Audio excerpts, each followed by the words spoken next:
I remember I got into a fight with Justin Timberlake when we had William Rast. And he's like, I really want that cashmere sweater we had in the line. I'm like, we never sold it. We never made it. Well, why didn't we make it? He got upset. I said, because nobody ordered it. He's like, so we didn't make it? I'm like, no, you want the sample. I'll give you the sample. But what do you want me to produce 1,000 units just to put in your closet? So it's very hard for people to understand. The musicians, it's kind of like me trying to lay down tracks or understand what Justin does on beats. Or, Stu, you playing the piano, you just get it, And the apparel industry, it's a business. It's a real business. It's something that's real, I have a question for him, though. Let me ask him a question about, sure. You've been doing this for about 20 years or 30 years. I don't know how long you've been doing it. So don't age me. 24. Yeah, 24. This is a question.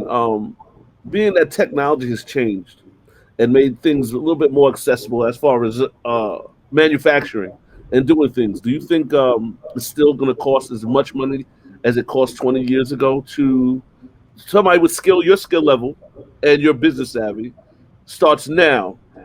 That number that you said, 500,000 to do it with everything that we have now, technology, we don't need flyers. We don't need a lot of stuff is digital. Do you think it's cheaper now, or do you think it's more expensive? It's actually probably more expensive. The 500,000 point of entry has nothing to do about marketing. So the technology that you're talking about is the social media aspect and the platform and the engagement and getting revenue. The 500,000 is developing the brand. It's getting sample yardage, it's cutting, it's adjusting the neck, it's bringing the neck up, bringing it down, cleaning the hood, making the fabric softer, blending, understanding. I can tell you that in your closet, I don't know you from Adam, nice to meet you, by the way, that you probably have 50 t-shirts or 100 t-shirts in your closet. You probably wear 3 of them that you go on rotation because they make you feel good. You probably have about 20 pair of jeans or 30 pair of jeans or bottoms or whatever. You probably wear 2 of them that you circulate because that's what we're prone to do. Because that one jean that you bought, if it only had the waistband was an inch bigger, an inch smaller, the thighs weren't so big, the leg opening was just a bit bigger to cover your sneaker perfectly. That's how brands are created. It's where you're not happy with the status quo and you want to have something that's out there that doesn't exist. And then when you create a brand, you have to say, why you over them? And then also you have to think of, whose real estate am I taking? The apparel industry is about real estate. So if you have one table of jeans, you're going to have Citizens of Humanity, 7 for All Mankind, or the Urban Space, name the brands. Which brand am I taking off the table to replace mine and why? Right. It's and the fight for shelf space probably is even crazier now because retail is like brick and mortar is like forget about it. What's funny is the biggest retailers right now, Costco, Sam's Club, TJ Maxx, the off-price business is through the roof. And I think with the emergence of Amiri and YSL, I don't think the middle ground is dead, like $120 jeans. I think you either go from $600 to $900 jeans, or you go down to $24.99. Yeah, my new brand, Dylan George, where our jeans are about $790, but everything is made in our factory. It's sick. Japanese salvage. It's ridiculous. I mean, that's like you got to be some kind of baller to be wearing $700 jeans. Listen, I guarantee that you probably have a little sister or friends that can't afford Louis Vuitton bags, but they have a point of entry. No, you're 100% right. There's people, that, especially, it's like you made that point, like there's people that rotate their things. Like I have glasses that I wear every day. So it's like, why, if I'm going to use these every day, I should buy something that I like, that's nice, that's going to be on my face, and it's going to help me see every day. So maybe people have that. But there are people who become shopaholics. I feel like your brands don't give off a pretentious vibe to me. Like it's an understated wealth kind of thing. It's like, it's also one of your jeans and you're like, wow, those are cool. And then you're like, oh, those are $900. But you don't walk in and you're thinking like, oh, there's, it's like, no, but there's people that we know that wear those jeans that are it's like sneakers. Like, in what world are you spending $15,000 on a pair of sneakers? In what world? Right. But people line up to do it all day long. But jeans you wear every fucking day, and they last for years. Yeah. So when you have that one pair of jeans that fit you just right, and that one sweater or that one T-shirt that makes you look a bit buffer or cuts you up a little more, or hides your stomach, or enhances your stomach depending on your build. Apparel really means a lot. Fashion means a lot, even on the basic level.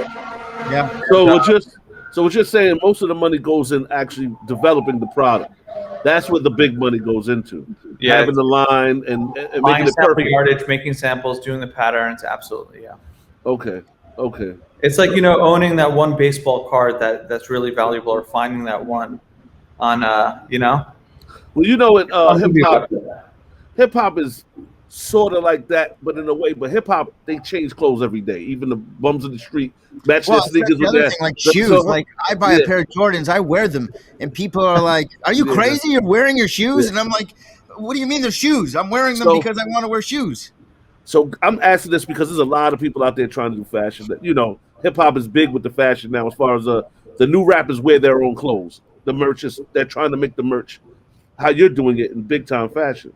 You know what I'm saying? Oh yeah, I forgot. Boom. You know what I'm saying? So because of that, hip hop is just a little different. The cuts are primary. The t-shirts got to be a certain way.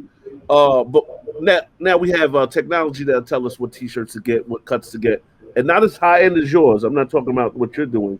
I mean, on a lower end in the hip hop scale of things, when people are just starting out, developing a product to a perfect specification like you, they may not be able to do, but they can get a lot closer than what they could before. Back in the days, the Wu-Tang had to go to a manufacturer, get the t-shirts made up, get them physical. Now you can, kind of cut the line and start things.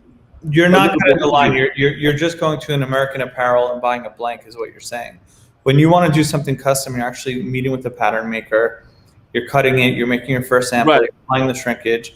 Then when you put on your first sample, it's going to be incorrect no matter what. That's a first sample. Until you get to your fourth sample, that's when you're going to be ready for production. And that's when you're going to buy your 1,000 yards at $6 a yard. Sewing and da-da-da. Yeah. Because people want to know this information, and that's why I'm asking you. Because there's so many. There's like websites, and there's so many ways for people to like make T-shirts and slap their thing on. And now I have a clothing line, but like what Danny's talking about is actually a clothing line. Yeah. Where you're manufacturing the actual. You're not buying sweatshirts from somewhere else. You're making the sweatshirt. You're actually. We literally have 72 sewers here in Vernon. So I guess where's that come from? My daughter's Okay. I'll call you back. Yeah, we only got 8 minutes left here. You'll call her back in 8 minutes. Okay, real quick. No, we're good. I hung up. It's fine.